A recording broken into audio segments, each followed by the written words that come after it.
Yung ginagamit kong foam tape para sa mga LCD na frameless.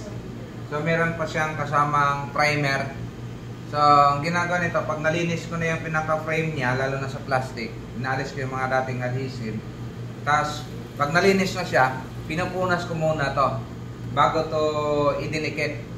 Kasi pagka hindi mo siya napunasan at wala kang ganito, baka kumalas. So, para hindi mo na kailangan lagyan pa ng tape, yung scotch tape. So, nasubok ko to dahil matibay at maganda. Maganda yung kapit niya. Hindi talaga, baka mamaya mag-alala tayo, biglang bumagsak yung LCD.